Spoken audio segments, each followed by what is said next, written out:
হ্যাঁ, কথা শোনা যাচ্ছে। আসসালামু আলাইকুম, অলি স্যারের লাইভ ক্লাসে সবাইকে স্বাগতম। আজ আমরা অ্যাডভান্স অ্যাকাউন্টিং 2 বইয়ের পঞ্চম অধ্যায় ব্রাঞ্চ অ্যাকাউন্ট করব। ব্রাঞ্চ অ্যাকাউন্ট চ্যাপ্টারটা মোটামুটি জটিল। এর আগে আমরা 5টা অধ্যায় করছি।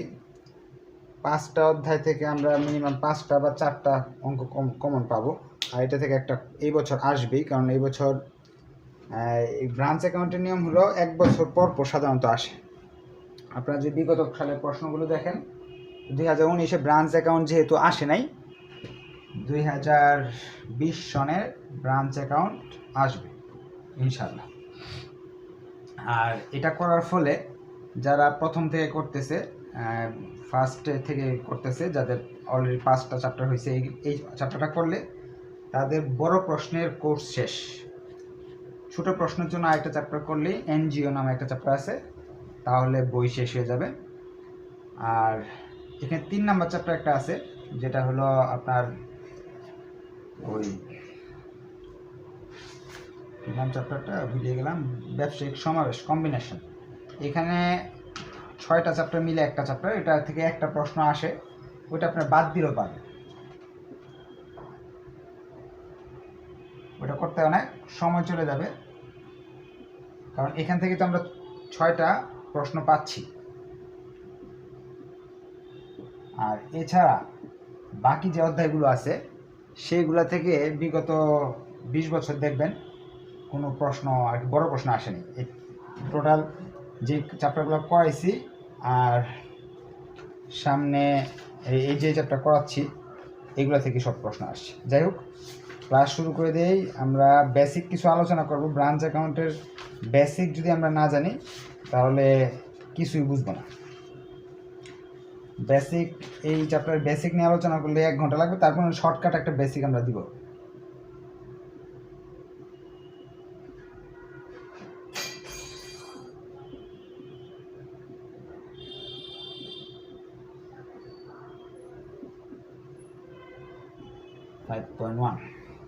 Branch account chapter 5.1।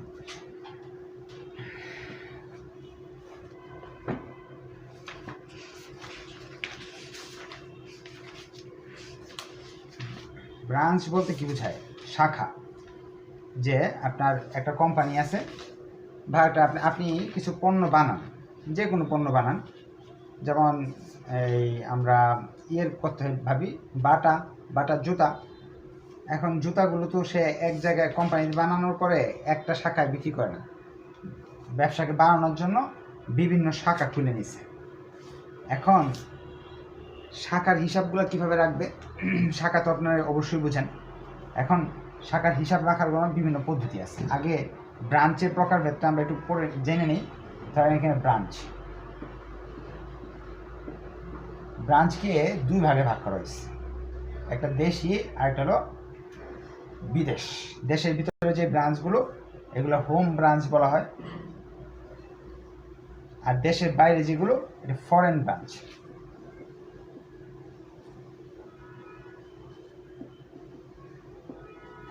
বলা হয়।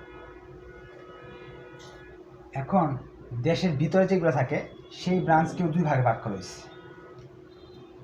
একটা ব্রাঞ্চের নাম হলো ডিপেন্ডেন্ট,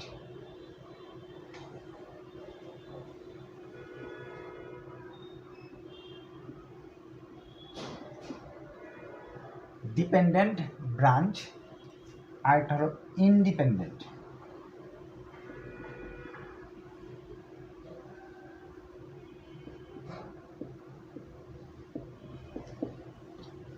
এটা অর্থ থেকে আমি বুঝতেছি, একটা হলো পরাধীন আর একটা হলো স্বাধীন। একটা হলো অধীন, একটা স্বাধীন। অধীন আর স্বাধীনটা বোঝাই। এই ফরেন আর হোম তো বুঝতেই পারছেন। অধীন হলো ছোটোখাটো কিছু ব্রাঞ্চ আছে যেগুলোর হিসাব নিকাশ যা আছে সব মেইন হেড অফিস দেখে। হ্যাঁ, হেড অফিস থেকে সব নিয়ন্ত্রণ থাকে। আর ইন্ডিপেন্ডেন্ট ব্রাঞ্চ হলো যেটা হলো হেড অফিস অনেক বড় ব্রাঞ্চ সাধারণত থাকে, যেগুলোর হিসাব নিকাশ হেড অফিস সব দেখে না, ওরা নিরীক্ষক পাঠায়। বছর শেষে যে হিসাব নিকাশ দেখার জন্য এই লোক পাঠায়, অফিসাররা যায় ঠিকমতো হচ্ছে কিনা সেইগুলা সব হিসাব তারা নিজে রাখে, হেড অফিস রাখে না। হেড অফিস হিসাব নিকাশ দেখে লাভ লোকসান এগুলো দেখে লাভ লোকসান বন্টন করে নিয়ে আসে, কয় টাকা লাভ লস হইলো সব কিছু।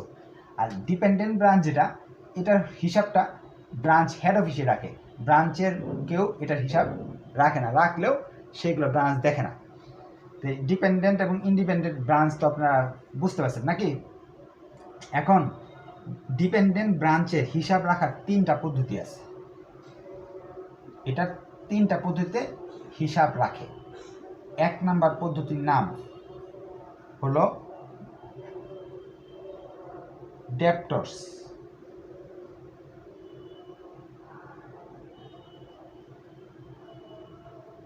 2 নাম্বার পদ্ধতির নাম হলো স্টক অ্যান্ড ডেপ্টরস।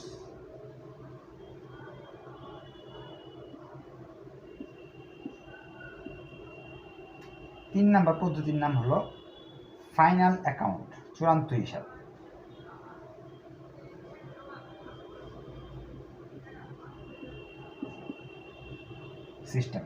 সিস্টেম আর লিখলাম না, debtor system, stock and debtor system, final account system, এইগুলোর সম্বন্ধে একটু বেসিক আলোচনা করে দিই।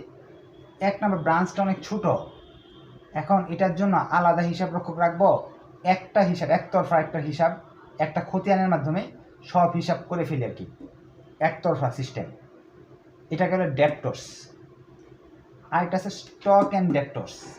এটা ব্রাঞ্চের আকারটা হয়তো বড় এবং দুতরফা সব কিছু জানতে চাই আমরা, সব জানার জন্য এটা আরও ভালোভাবে দুতরফা দাখিলের মাধ্যমে এটা করা হয়, স্টক অ্যান্ড ডেপ্টরস।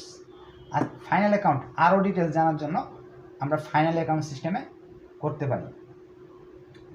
এখন এগুলোর মাঝেও 2টা পদ্ধতি আছে, একটা হলো কস্ট প্রাইস মেথড আর একটা হলো ইনভয়েস প্রাইস মেথড। একটা হলো কস্ট প্রাইস মেথড আর একটা হলো ইনভয়েস, বাস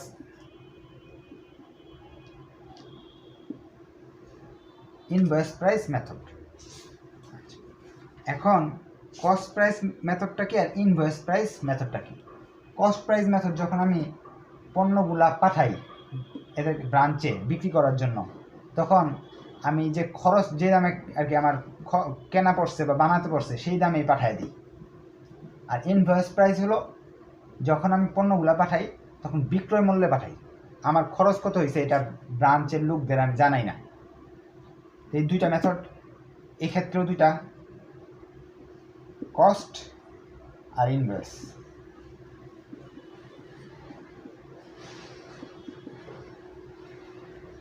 এইগুলোর অনেক মেথড আছে, এটার মেথড আছে, এটার মেথড আছে, এটার মেথড আছে। এখন আমরা দেখতেছি এইখানে দেখতেছি 1টা 2টা 3টা 4টা 5টা 6টা 7টা, এদের ভিতরে আরও এইগুলোর মধ্যে মেথড আছে, টোটাল 10টা মেথড আছে।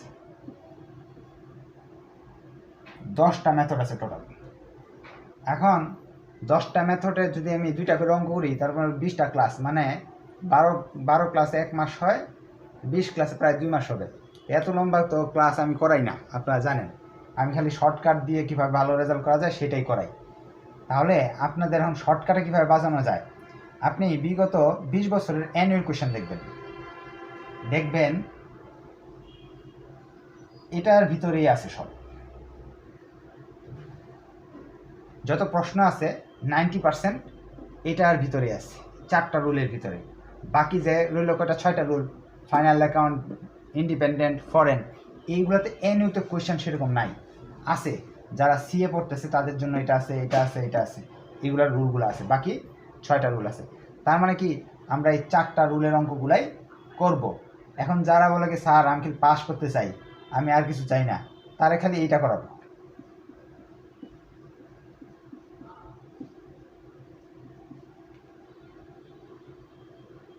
Stock and debtors invoice price method, আপনি 99.99% অঙ্ক বড় প্রশ্ন এখান থেকে আসে।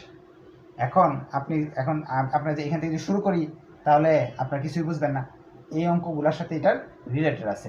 তাই আমি শিটে মোটামুটি 15টা অঙ্ক দিচ্ছি, বি পার্ট সি পার্ট মিলে, সবগুলো করাবো না, অল্প কিছু অঙ্ক হয়তো করাবো। 5টা 6টা ক্লাসের মাঝেই এই চ্যাপ্টারটা আমরা শেষ করে ফেলবো, এটাই এখান থেকে বড় প্রশ্ন আসবে। আচ্ছা, এখানে যা আঁকাঝোঁকা করলাম এর মাঝে যদি কারো কোনো কোয়েশ্চেন থাকে, যারা আছেন এই লাইভে অথবা জুমে, কোয়েশ্চেন করতে পারেন যে এইগুলা বুঝি নেই স্যার, যেমন এইটা বুঝি নেই স্যার, বা এটা বুঝি নেই, এটা বুঝি নেই। কোয়েশ্চেন আছে কারো? আচ্ছা, তা তো খুব ভালো। আচ্ছা, আমরা তাহলে একটা অঙ্ক করি। লেকচার শিটের 2 নাম্বার অঙ্কটা করব, বি পার্টের একটা অঙ্ক। এটা যদি তাদের কাছে লেকচার শিট আছে, ওকে গুড। আর যদি লেকচার শিট না থাকে তাহলে কমার্সের বই বের করতে হবে। কমার্সের বইয়ের বি পার্টের 1 নাম্বার প্রবলেম। আর লেকচার শিট থাকলে তো খুব ভালো। আমরা এই মেথডটা করতেছি, ডেপ্টর সিস্টেম কস্ট প্রাইস মুছে ফেলতেছি। হ্যাঁ, উপরের অ্যাকাউন্টিং কথাটা মুছে ফেললাম।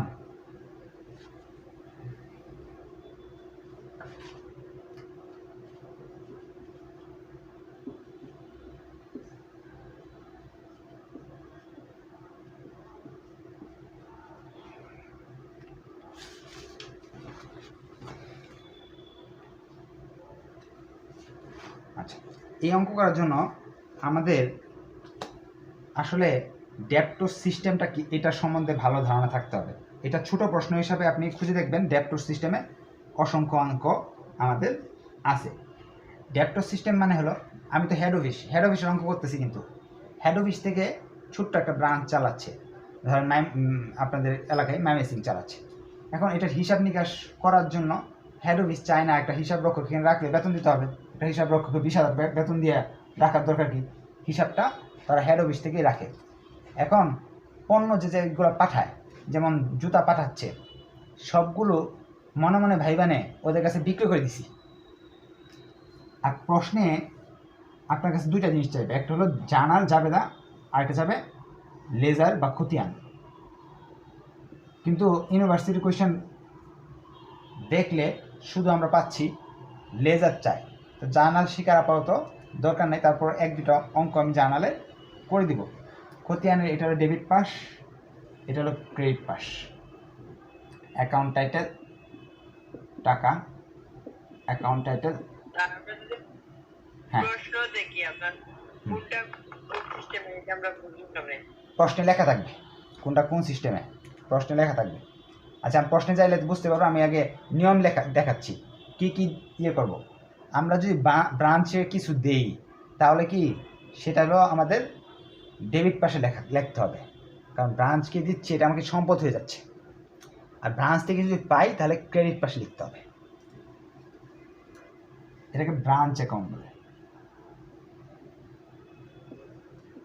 এটা আপনারা খাতায় লিখে নেন, আমি রুল দিচ্ছি আর কি। এটা একটা রুল হলো ওপেনিং ব্যালেন্স,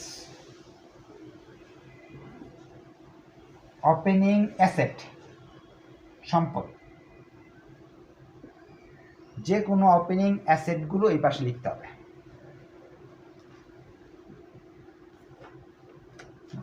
ব্রাঞ্চে যা যা দিচ্ছি, যত সম্পদ দিচ্ছি এখানে, তাহলে ইন্ডিং ব্যালেন্সগুলো কই থাকবে? অবশ্যই এই পাশে লিখতে হবে। ইন্ডিং অ্যাসেট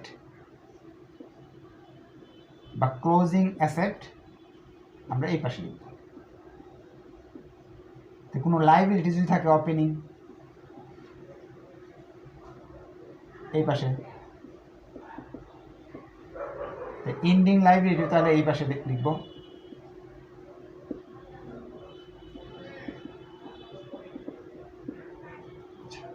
কেন এই পাশে লিখলাম? ব্রাঞ্চে যাই দিব, যেমন সম্পদগুলো আমি পাঠাইছি, কারণ ব্রাঞ্চে আমাদের ফার্নিচার আছে, ডেকোরেশন আছে, বিভিন্ন টেবিল চেয়ার আছে, এগুলো পাঠাইছি, তো এগুলো আমার সব সম্পদ, এই জন্য ডেবিট পাশে। আর এটা ইন্ডিং ব্যালেন্স ক্রেডিট পাশে। এরকম ব্রাঞ্চে কিছু দায়ও থাকতে পারে ওপেনিং। কীরকম ওপেনিং দায়? ব্রাঞ্চ হয়তো বা স্যালারি দেয় হলো 10 তারিখ, তো 1 তারিখে তো বকেয়া হয়ে গেল স্যালারিগুলো, কারণ 1 মাস চাকরি করে ফেলছে না, তাহলে ওপেনিং দায়গুলো এই পাশে থাকে, আর এন্ডিং কোনো দায় থাকলে এই পাশে থাকবে। তো এই 4টা জিনিস আমরা শিখে নিলাম। এরপর আর 4টা জিনিস বলতেছি, এই মোটমাট 8টা জিনিস আপনাদের মনে রাখতে হবে, বাকি কোনো কিছু মনে রাখতে হবে না। প্রশ্নে যদি এই 8টা জিনিস তথ্য থাকে তাহলে আর কোনো ওয়ার্কিং করতে হবে না। এরপর হলো গুডস সেন্ড। আমি যদি কিছু পাঠাইলাম, goods send to branch. Goods send জিনিসটা কি? যে আমি কোনো পণ্য যদি পাঠাই, ব্রাঞ্চে তো আমি ব্রাঞ্চ খুলছি কেন, মাল পাঠাবো তাদের কাছে, তারা বিক্রি করবে, ঠিক না? তা আমি গুডস তাদের পাঠাবো, তারা বিক্রি করবে, সম্পদ পাঠাচ্ছি, দিচ্ছি, তাহলে এই জন্য এইদিকে ডেবিট পাশে বসবে। আর সম্পদ যদি কখনো ফেরত আসে, আমার আর কি সম্পত্তি মাল ফেরত আসলে তার কি এই পাশে বসবে, গুডস রিটার্ন, গুডস রিটার্ন। তাহলে হলো কটা আইটেম?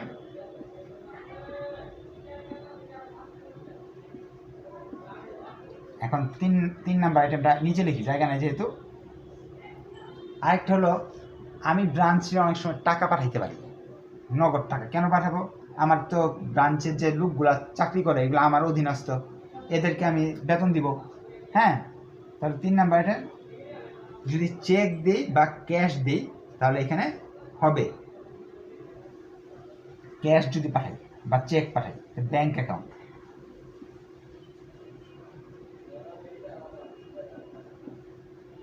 আর ব্রাঞ্চ কি করবে? মালগুলা বেচা সে তার কাছে রেখে দিবে নাকি মালিকদের পাঠিয়ে দিবে? ক্যাশ যদি আমাকে টাকা তারা ফেরত দেয়, ক্যাশ সেলস করে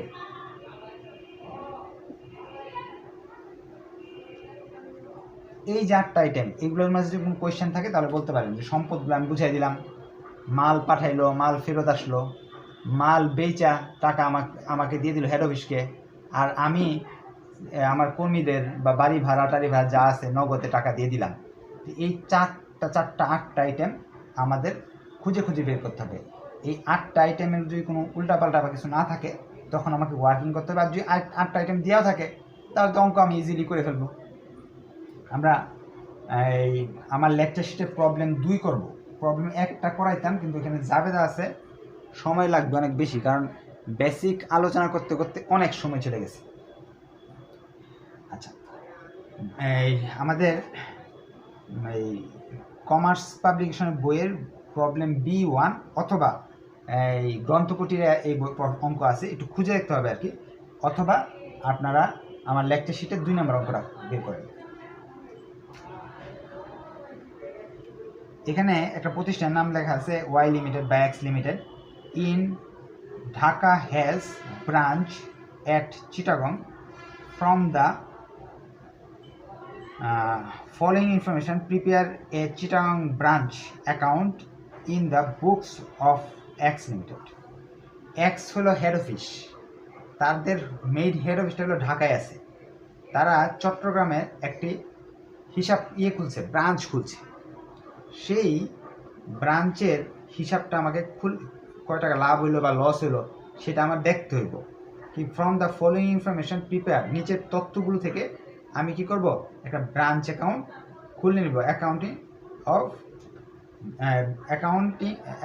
ইন দ্য বুক অফ এক্সের হিসাব বইতে।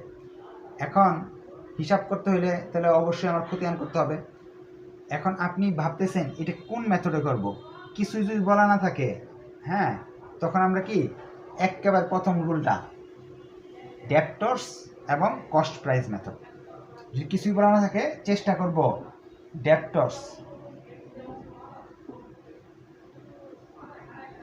Cost price method. আর আমরা আরও 2টা ক্লাস করলেই বুঝতে পারবো এটা কস্ট প্রাইস না ইনভয়েস প্রাইস, অঙ্কের ডাক করলেই আমরা বুঝতে পারবো। তা আজকে আমরা কিছু বলা নাই যেহেতু আমরা 1 নাম্বার রুলে করতেছি, তাহলে একটা খতিয়ান করতে হবে। খতিয়ান আর কি লেজারের ছক করে ফেলবেন আপনারা। আমরা জানি যে অ্যাকাউন্ট করতে বললেই লেজার করতে হবে।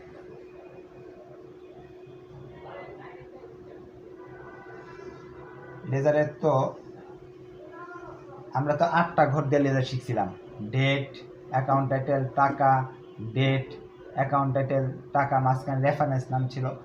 এখন আমি শর্টকাটে 4 ঘর দিয়ে করাচ্ছি, কারণ ম্যাক্সিমামই এখন আর কি যারা কাইসু ক্যামেলের বই ফলো করি আমরা, যে আমাদের পাঠ্য বইটা, ওইখানে এরকম ঘর ছাড়াই করায়, টিআইকে করায় এভাবে। হ্যাঁ, আপনার ইচ্ছা হলে ডেট এবং রেফারেন্স দিয়ে নিতে পারেন, আমার জায়গা নেই এই জন্য দিইনি। এখন এই দিকে হবে অ্যাকাউন্ট টাইটেল, টাকা, অ্যাকাউন্ট টাইটেল,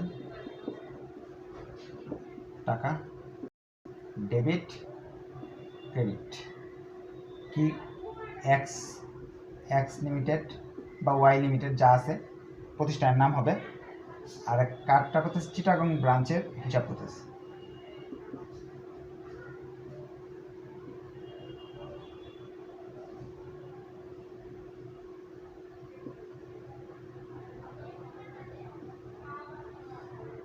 ব্রাঞ্চ অ্যাকাউন্ট। এখন আমরা প্রশ্নে যাচ্ছি। প্রথম প্রশ্নে লেখা আছে ওপেনিং ব্যালেন্স অন 1/1/2017। তাহলে ওপেনিং ব্যালেন্স যা যা আছে লিখলাম, লিখে আমরা জানি ওপেনিং সম্পদগুলো এখানে লিখতে হয়। লিখছে স্টক 30,000 টাকা। স্টকের নিচে লেখা আছে পেটি ক্যাশ অ্যাট ব্রাঞ্চ। পেটি ক্যাশ অর্থ হলো খুচরা নগদান, অর্থাৎ ব্রাঞ্চে কিছু টাকা রাখি আমরা, 500, 1000, 2000 টাকা কম রাখি। কারণ কি, ওই যে কাগজ কলম কিনতে হইতে পারে, বা কারোর আসলো চা খাওয়াইতে হইতে পারে, হ্যাঁ, খুচরা কাজ করার জন্য। এই যদি টাকা না রাখি তাহলে কি একটু পর পর ফোন দিয়ে বলবো স্যার টাকা নাই, টাকা পাঠানোর ব্যবস্থা করেন, এই কিনতে হবে সেই কিনতে হবে। এই পেটি ক্যাশের 2000 টাকা দেওয়া আছে। এটা হলো ওপেনিং, মাসের শুরুতে বা বছরের শুরুতে আছে, বছরের শুরুতে পেটি ক্যাশ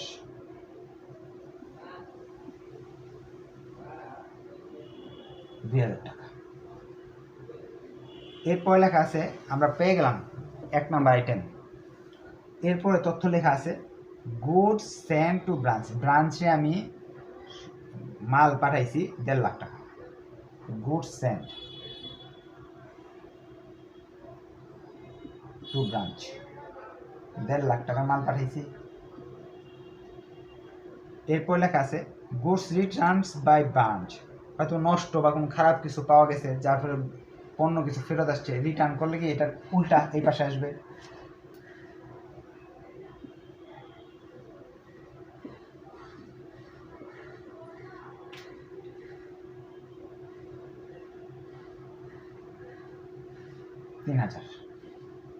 আপনারা চাইলে জাবেদা করে কেউ করতে পারেন, কিন্তু দুঃখের বিষয় কি, জাবেদা ধরেন এখানে 10টার জন্য এই রুলের জন্য 10টা জাবেদা শিখতে হবে।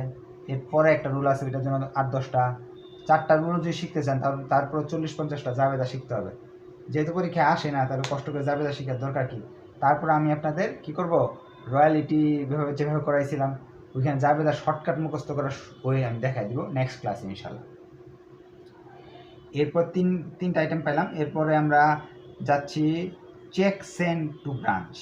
আমরা ব্রাঞ্চকে চেক দিছি, স্যালারি, রেন্ট, ট্যাক্স, পেটি ক্যাশ, আর কি বেতন বাবদ আমার কর্মীদের বেতন দিছি, রেন্ট মানে বাড়ি ভাড়া দিছি ব্রাঞ্চের, আর পেটি ক্যাশ বাবদ পাঠাইছি 3500 টাকা। এই টাকাগুলো পাঠাই দিছি। তাহলে আমরা এখানে ব্যাংক অ্যাকাউন্ট লিখে দিব। এই ছকটা কিন্তু খাতায় আপনারা লিখে ফেলেন। 3টা আইটেম পাইলাম, এদিক দিয়ে এটা পাইলাম, কি গুডস রিটার্ন। ব্যাংক অ্যাকাউন্ট লিখে স্যালারি লিখলাম, বেতন আছে 18,000। এরপরে আছে হলো রেন্ট, ভাড়া আছে 4500 টাকা। এরপরে পেটি ক্যাশ আছে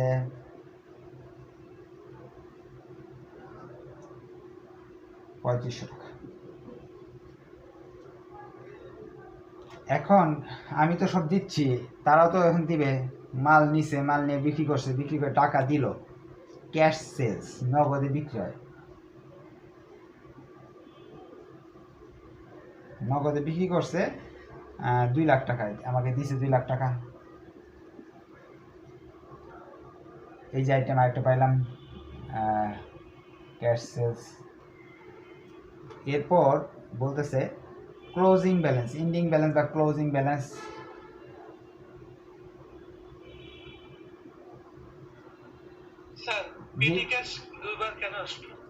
আচ্ছা, পেটি ক্যাশ এখানে একবার আসছে, এখানে একবার আসছে, এটা প্রশ্ন নাকি। এখন পেটি ক্যাশ বলতে ধরেন আপনি যে দোকান চালান, ধরেন দোকানে তো মাসের শুরুতে 2000 টাকা ছিল, কারণ আজকে দোকান শুরু করছেন, দোকানে 2000 টাকা দিয়ে আসছেন ম্যানেজারে। কেন দিচ্ছেন? ওই যে আপ্যায়ন টাপ্যায়ন বিভিন্ন খরচ করার জন্য। এখন 2000 টাকা দিয়ে তো আর সারা মাস চলতেছে না, মাঝখানে কিছু টাকা 2000 শেষ করে ফেলছে 10 দিনে, কিছু টাকা পাঠাইতে হবে না? আমি মাসের মাঝখানে 3500 টাকা আবার পাঠাইছি চেকের মাধ্যমে, যাতে আমার কাছে পরে ম্যানেজারের ফোন দিয়ে বলবে যে স্যার টাকা নাই, ঝামেলা। এই জন্য 3500 টাকা এক্সট্রা পাঠাইছি, যে এই মাসে আরও 3500 পাঠাই দিলাম। 2000 ছিল, 3500 আরও দিলাম, মানে 5500 টাকা দিছি তাদের খরচ করার জন্য সারা মাসে। এখন মাস শেষে এসে খরচ টরচ করে হাতে আছে, বলতে স্যার আমার কাছে পেটি ক্যাশ আছে 1000, দেখেন দেওয়া আছে পেটি ক্যাশ। তার মানে এই মাসে আমাদের খরচ প্রায় 4500 টাকা পেটি ক্যাশ হয়েছে আর কি, খুচরা নগদানে হয়েছে, এটা আমরা জানলাম আর কি। স্টক দেওয়া আছে 32,000। দেখেন আমি যে জিনিসগুলো আছে সবগুলো পাইছি, আর এই জিনিসগুলো পাইনি, লাইবিলিটিগুলো পাইনি, না পাইলেও সমস্যা নেই, বাকি জিনিসটা শেখানো হয়ে গেছে। এখন এখানে কোনো আইটেম যদি না বোঝার থাকে তাহলে আমাকে বলতে পারেন যে স্যার এটা বুঝিনি।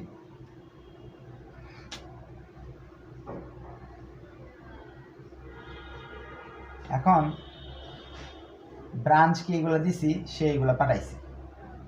এখন সে পাঠাইছে হলো 2,36,000 টাকা রিটার্ন দিতেছে আমাকে টোটাল, বা ব্রাঞ্চের সম্পদ বাবদ 2,36,000 আছে। ব্রাঞ্চে দিছি আমি হিসাব করে দেখতেছি 28,000 কম, মানে 2,06,000 টাকা।